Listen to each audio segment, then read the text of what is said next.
Hey Eagle fans, it's EaglefanKarl. This is going to be part 2 of my season review, looking back on the 2020 season and what exactly went wrong. In the first video I did, I eulogized the season and looked back at some of the good memories that we had. There weren't very many, but there were a few. So you can go ahead and take a look. I'll put a link up there in the corner. You can click on that and watch that video if you didn't see it. And like I said, in that one I just sort of looked back and looked at some of the good things that happened over the course of the season and things that we can remember the season for. In this particular video, I really want to take a look at what went wrong. So in this one, instead of the eulogy, we're really going to be doing the autopsy and really digging into exactly what went wrong and what caused everything to fall apart the way it did. And just like the world's greatest detective would do, we're going to go ahead and look for some clues as to exactly what went wrong. What did we observe? You know, what were the things that seemed obvious over the course of the season? I'm not talking about a one-off thing that might have happened in one game. I'm talking about things that were consistent throughout the season that went wrong. And the first one that's going to jump out at you, which obviously is one of those things that is out of the control of the team, is injuries. And I'm not going to blame what went wrong, don't worry, all on injuries. There are plenty of other things to bring up. But injuries did play a large part of what went wrong this year. And specifically, if you look at the offensive line went through so much. In the eulogy video, I did talk about the one person on that line that sort of did have some durability, which was Jason Kelce, but all the other lines had different guys starting at those positions at one point or another during the season, and it's really hard to build any sort of consistency with a line when there are that many changes. But the offensive line wasn't the only place we had injuries. We had injuries to our tight end. We had injuries to our wide receivers. We had an injury, a couple of games we were missing our number one running back. The defense had injuries throughout the course of the season. The defensive secondary is still completely banged up. Our linebacking core is completely decimated by injuries. So really it is one of those things that has been an ongoing problem this year, is just injuries all across the team on both sides of the ball, and it really has been a problem, and it really sort of crept up on them. Ironically, one of the places we didn't have an injury this year has been at quarterback, which is one of the positions that people were so worried about because Carson Wentz has had some injuries in the past. But that didn't happen this year, but what we got instead was just poor quarterback play throughout the season. And Wentz had a couple games where he started looking like maybe he was coming out of a funk, only to regress back into the bad play that he had. They finally switch up and go to Jalen Hurts for the end of the season. And this is not going to be a video where I talk about the ins and outs of Wentz versus Hurts. That's a video for another time. But suffice to say, I think Hurts gave them initially some spark, but it seemed, especially in this last game against Dallas, that it's back to where it was. And I really do not think, looking at the Dallas game, I think we can say pretty definitively that the problems that we were having earlier in the season was not confined to the quarterback play. There were bigger problems all across the team. Another problem that we observed throughout the whole season was a lack of commitment to the running game, and specifically a lack of commitment to our number one running back. Miles Sanders, clearly coming into the season, was viewed as the number one running back, and nothing that happened this year should have really changed that. He did have a couple of fumbles here and there, but the number of fumbles he had was not that high. I think he's had exactly 4 fumbles this season, and they've only lost 2 of them, which, you know, you never want your running back fumbling the ball, but does not seem like an inordinately high number. I would say that sometimes it was when he was fumbling was a problem, like when he fumbled in the red zone earlier in the year. But like I said, they really were not things that I would say was an ongoing problem that would be a reason why you would not play him anymore. And some of the stats that really suggest that, yes, they did not stick with Miles Sanders is in the games that he's played, he's averaged under 14 carries per game. He's only gone over 17 carries twice, and those were his first 2 games he played. And he's never gone over 20 carries in a game, which for a top running back just seems completely crazy. And it's not like they had other options that were doing really well. They didn't. Miles Sanders was the best running back we had. It was shown in some of the big plays that he did make when he was carrying the ball. And it just makes no sense that the Eagles would go away from him consistently throughout the whole season. And if you want to talk about consistency, how about inconsistency? And that was where I found on the defensive side of the football. The defensive side of the football was completely inconsistent. And this was shown through a few things. One of the things was never getting turnovers on a regular basis. Occasionally we'd get a few, but there would be stretches where we wouldn't get any turnovers on defense. It just became problematic of how this defense played. The defense would have stretches where it looked really good, and they had stretches when they looked really poor. And I think some of that had to do with the type of defense we have. Our defensive line is still very good. Of all of the phases of the game, as it relates to the Eagles, I think we've got to say the defensive line is probably our best unit. And it has been consistently through the season. So in that sense, there has been some consistency. The inconsistency has been how much pressure that defensive line has gotten and how well the back end of the defense has played. And I think a lot of that has to do with the teams we were playing against. Some of those offenses were more geared towards taking advantage of the problems that we had in our defense, and others were not. And I think that sort of lends itself then to where you match up well against some teams and not against others. That might be explain some of the inconsistency that was happening on defense, because you'd have stretches where the defense would look real good, and then there'd be other games where they just looked absolutely terrible. The other thing I observed this year, frankly, is just we have some bad players. We have players that just aren't good enough. And some of that might be due to the injuries, because you've got guys playing more than maybe that they should be, and they're guys that should be more special teams types players, and now you're asking them to play in a starting role, and they're not geared for that. We certainly saw that this past Sunday with Jaquette and just how overmatched he was. But it just was one of those things that there are just some bad players on this team. On the defensive side of the football, there's none of the linebackers right now that we have that I would say, oh yeah, we've absolutely got to keep that guy. And our defensive secondary, there's maybe two that had decent years. Slay, I think, played well for the most part. He might have had one bad game. And McLeod played okay until he got hurt. There were times where I thought his age was starting to show a little bit, but for the most part, I thought that McLeod was okay in the secondary. It was the other parts of the secondary that were just terrible. On the offensive side of the football, there we've got some wide receivers that just can't play. J.J. Arcega-Whiteside comes to mind right away. And there are some other players that just are not good enough. We saw that certainly with the depth on the offensive line. Some of the guys that they plugged in there were absolutely terrible. Some of them, I don't even remember their names because I don't want to remember their names. But they just were not good players, and it really ended up hurting this team. And then there are some other guys that it's not that they were, bad players from the beginning, but they've just sort of aged and they're past their prime and they're just not as good as they used to be. And I think we've been relying on them to do too much. Players that come to mind on this, obviously Jason Peters is the most obvious example. I think that bringing him back this season was a mistake. And it ended up really costing us, because I think we were shifting him around on the offensive line just to try and get through. And it just really sort of caused problems on the offensive line.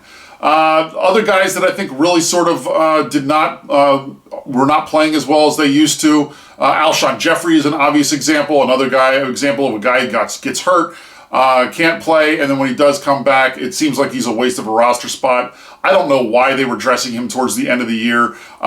You had the young receivers. Why aren't you looking to see what you can do with them? It seemed like he was sort of wasting a roster spot in that situation. And I think Alshon Jeffrey is well past his prime. Some of the defensive guys that are problematic in terms of, are they past their prime? Two of the interior defensive linemen specifically I think of Hargrave, and I think of Malik Jackson, because those were both big signings that we had that just have not seemed to pan out, and certainly have not played to the level that we were expecting when we signed them as free agents. And then finally, one other guy I want to bring up who's an offensive guy that we may have to admit he's getting past his prime.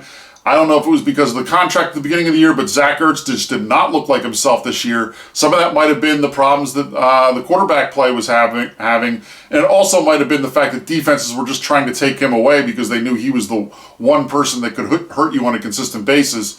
But even there were drops that he traditionally did not make in the past, and Zach Ertz just did not look like himself this year, and I don't know why. I know he was out for a while with an injury. Maybe he was never completely healthy this year. But if he was trying to get a new contract, he did not help himself this season. So those are some of the clues, I think, when you're really looking at what was going wrong in the season. Those were things that we consistently saw time after time where there was problems. So what does this suggest? What really is the issue that was going on?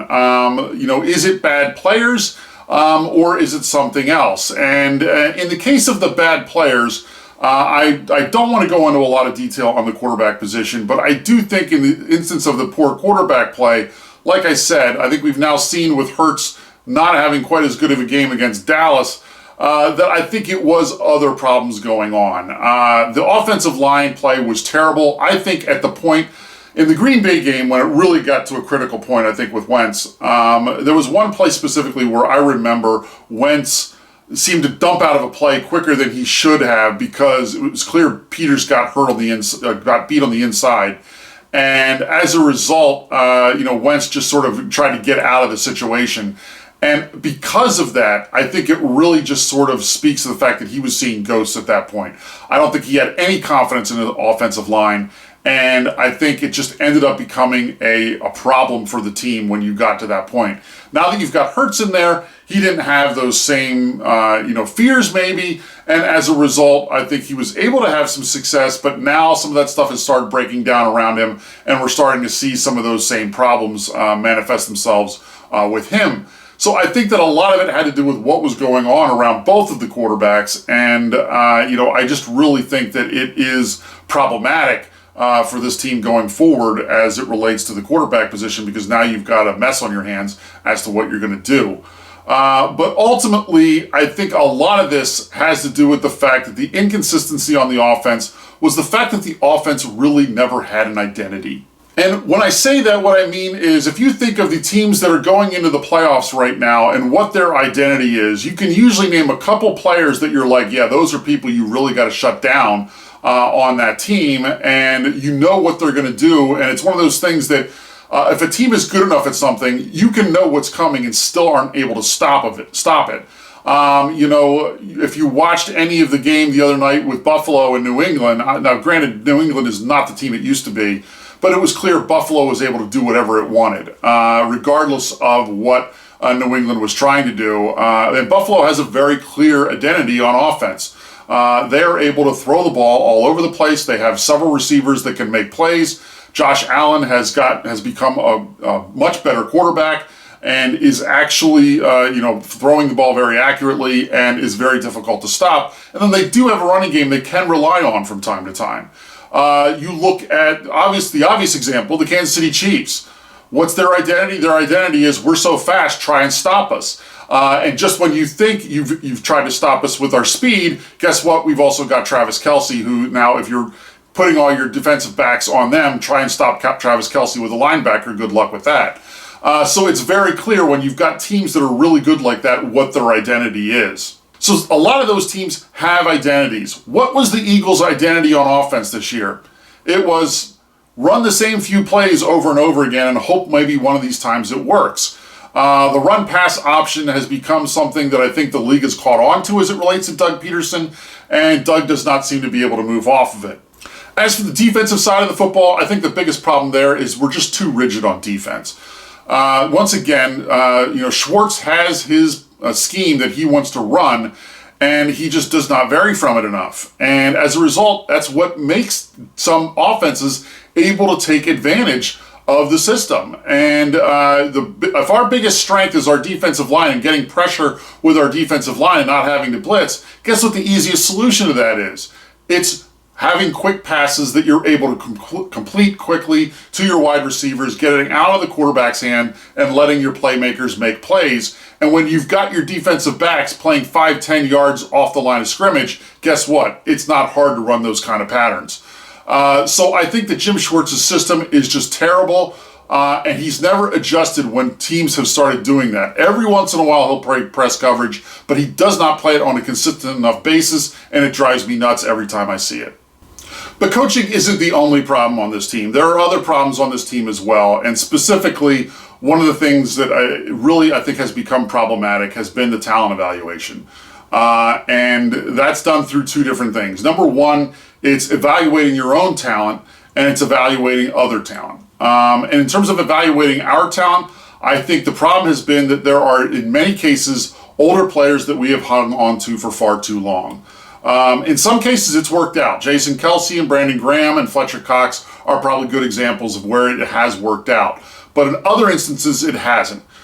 Bringing Jason Peters back this year was obviously a huge mistake. What the better solution probably would have been was to bring someone in, specifically when Dillard went down, was bring someone in to play the tackle position, or bring someone in to be the backup for that position, where you could then put Mailata out there and just have the other person serve as his backup. When Brooks went down, instead of bringing in Peters to try and change positions and fill in that role, once again, we probably would have been better off trying to either really coach up one of our own guys or bring in a free agent that could at least fill that gap and try and scheme around a right guard position, because bringing in some older guys and bringing back older guys has really hurt us. Alshon Jeffrey, I know they sort of had to keep him around because of the cap reasons, but having him take up a roster spot has just been a problem all year. When we brought Deshaun Jackson back, everyone was happy about that, but he can't stay on the field long enough. When he does, he makes plays, but it's just, you just never know when you're going to get him, and he's just not consistent enough as far as his availability to be able to be someone that you have to take a roster spot and really rely on him. And then there's the other problem of just looking for quick fixes over the years, and sort of, we had the success with the Super Bowl, and I think Howie was trying to consistently get back there and just thinking if he made one more quick fix, we could do that. And so that's why he brings in Golden Tate and makes some of those in-season trades where you're giving up draft capital. And don't worry, I'll talk about the draft in a minute. But ultimately, that hurts you when you don't have that draft capital later, because the way you really build teams, if you look at the teams that are consistently good in the NFL, they build through the draft. They rarely bring in free agents on longer-term contracts where they're overpaying guys to sort of fill in a need that you've got that you haven't been able to draft for. What they do instead is they try and draft for that position and coach them up and hope that their talent evaluation is good enough that they're able to do that. But you'll consistently look at a team like the New England Patriots who are much more likely to let a guy go a year too early than have a guy stay on a year too long. And the Eagles have, unfortunately, been in that latter category, where they've just had guys that have probably stayed on far too long. But the final thing I really want to talk about is the poor drafting. And the drafting has been a major problem, especially lately. But Howie Roseman has not exactly been one of the best drafters in the world. And what I did is I went back and I looked at all the Eagles drafts from 2013 forward, so after Andy Reid left, because I know Howie Roseman was in charge of some drafts before that, but with Andy Reid there, I think Andy Reid had the clout at that point in his career that he was really going to be calling a lot of those shots, and Howie was probably going to have to, defer more to Andy than he was a coach that had not been in the league as much. So I looked at all of those drafts. I also took out 2015 because that was the year that Howie gets bounced to the side and Chip Kelly takes over everything. So we're not counting 2015. Not that 2015 was that great. Just all I've got to do is say 5 words. First round pick, Nelson Aguilar. It's not like 2015 was this great year that I'm leaving out.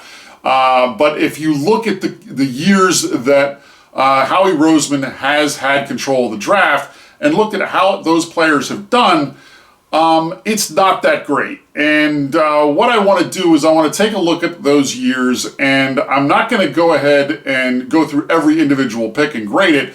I've already done that. You're going to see those over here to the side, and it's going to show the grades I have for them in terms of a plus or minus. Was it a hit or a miss? And the way I'm judging that, I'm giving sort of Howie a very low bar on this. And the bar is basically through their rookie contract, which is 5 years for a first rounder, 4 years for everyone else. Were they contributing to the team? Were they making meaningful contributions? And that did change a little bit depending on where they were drafted. If a guy is drafted late in the one of the later rounds, and he's a solid special teams player for several years, then I'm going to go ahead and say that is a good pick. If that's the case for someone who's playing at the top of the draft, I'm not going to say that. So there is a little bit of subjectivity to this, but I tried as much as possible to make this as objective as possible. So basically, did they perform through their rookie contract so that we at least got 4 and/or 5 years worth of play out of them? So that's why when you see this list that I've got here for 2013, it looks good for the first 3 rounds, and that's where I'm saying, Benny Logan, if you look at what he did over the course of his rookie deal, he contributed to the team. So even though he's not on the team anymore, he at least lived out his rookie contract and lived up to it. The guy, by the way, with an asterisk, if you want to know just how bad the Eagles have been on talent evaluation, like I said, it's self-evaluation of your own talent. Well, he didn't make the team, but if you watch the playoffs this year, you'll see him playing safety for the Buffalo Bills in a starting role. So that tells you a little bit more about exactly where we are with our talent evaluation as well. So in 2013, 3 and 5 isn't great, but that's not bad. If you were hitting that every year and getting 3 to 4 solid players out of every draft, that would be considered probably a really good draft. You go to 2014, and this is where things start to change. Whenever you've got a minus next to your first round pick, that's a problem. And then the one guy that you do get a plus for on this is, like I said, the sliding scale of where they're drafted. The fact that Bo Allen contributed for several years on special teams and actually played in the Super Bowl and actually made the tackle on the last kickoff, by the way.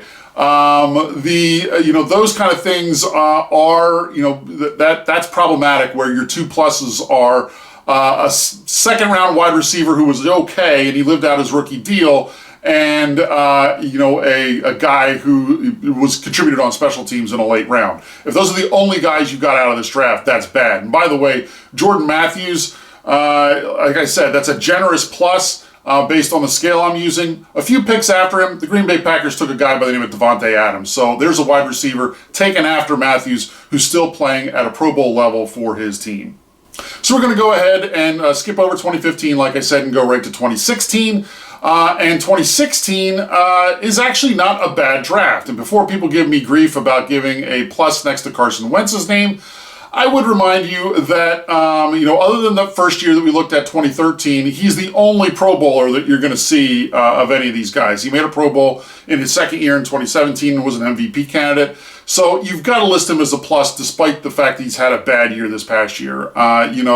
For that reason, he was one of the main reasons why we had the first round bye and home field advantage the year we won the Super Bowl. So you've got to give Wentz some credit for that. And he's also the one that wins 4 straight games at the end of last year and gets you in the playoffs. So I'm going to give Carson Wentz a plus as on just a basic plus minus scale.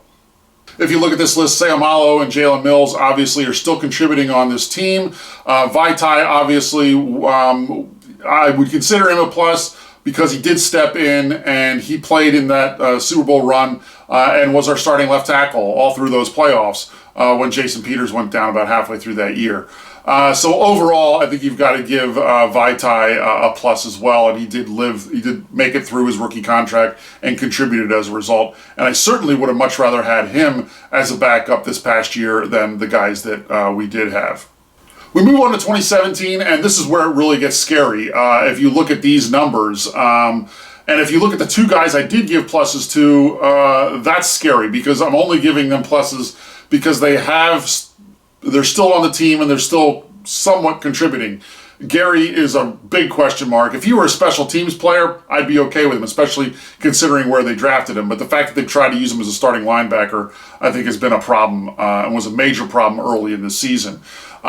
In terms of Derek Barnett, I talked a lot about him in the eulogy video as it related to Brandon Graham. I'm not willing to give a pass on him yet. I think that he still really could do some stuff for us. So I'm not ready to give up yet on Derek Barnett. And he is contributing for the most part as a player. So I'm going to give him a plus. But the fact that those are 2 low bar pluses shows how I'm grading this really in Howie's favor. And by the way, as you can see, the overall number is not getting very good. As we move into 2018, it's starting to get a little more problematic now because you are getting into guys now that you're really sort of evaluating and figuring out where they are right now. So the grades I'm giving him here are where I would put them right now. Goddard, obviously, I think you've got to give him a plus. Avonte Maddox has been a contributor when he's been healthy, but that's obviously been a big problem. And I also think that Jordan Mailata has been a solid contributor this year, and I think he has shown that he can play NFL football, and with his size, I still would consider him a plus. The other two guys, if they left the team at the end of this year, I wouldn't lose any, it wouldn't bother me at all. But this is the only positive year we have in terms of more pluses than minuses, and that's even still a little bit of a question mark because some of those guys I'm not quite sure about. And the other thing that I would point out is this is where you see Howie trying to do the quick fixes and giving up draft capital to get guys is starting to come back and bite you because now you've only got 5 draft picks. And that continues with 2019 in terms of not having very many draft picks because you're giving up draft capital. And so now you look at what you've got, and you've got a bad year. Andre Dillard is going to be the first time where I'm going to give a question mark because I think it's way too early in his career to really tell what he's going to do because we didn't see him this year due to the injury. So he has not played enough. You're going to see a lot more of that in next year's as I look at 2020. But I think there's really some question marks there. A lot of misses on this list. Miles Sanders is the only one that is on this list, obviously, that I think we can certainly count as being a plus player. And then we move on to 2020, and yes, there are a lot of question marks on this list only because it's still way too early in their career. Some of them didn't play very much this year because of injuries, or in Hurts's case, obviously, because he was a backup.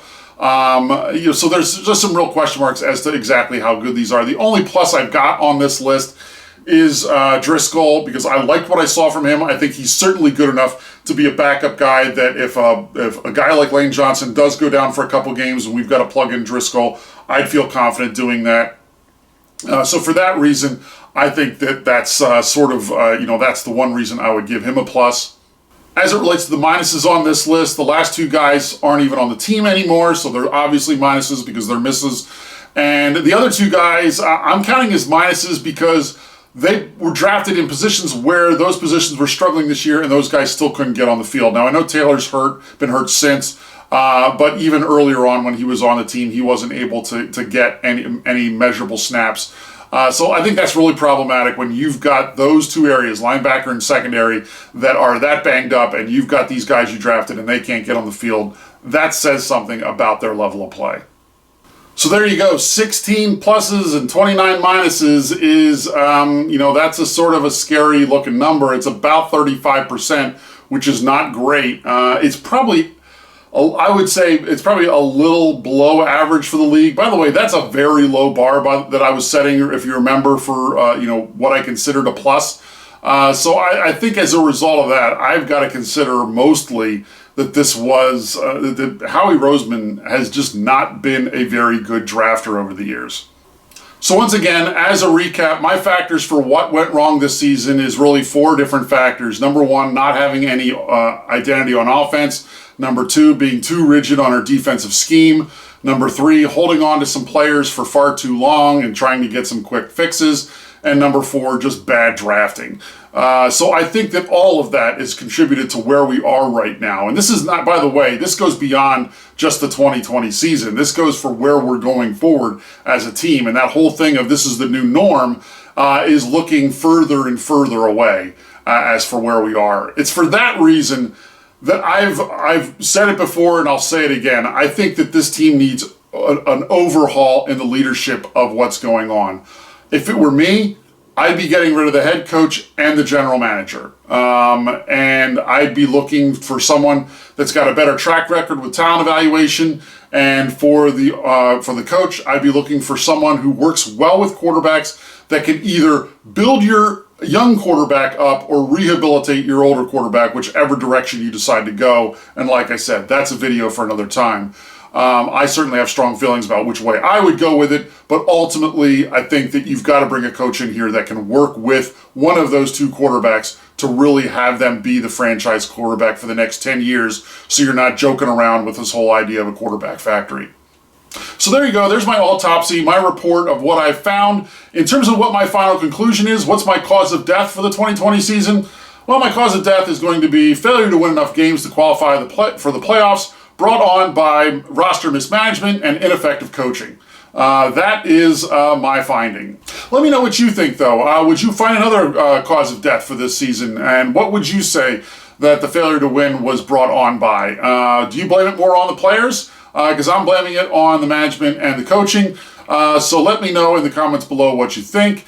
I don't know when I'll check in exactly after the season. I'm imagining there's going to be some news coming out shortly after the season ends as to what the future of the franchise is. It relates to the coach and the GM. And then sort of eventually I'll probably do more of an analysis of the whole Hurts versus Wentz issue and which direction I think the Eagles should go with that. Because those are obviously questions that are going to have to be answered. Once again, if you've got any thoughts on those, feel free to leave those in the comments below. Until I check in again, though, fly Eagles fly.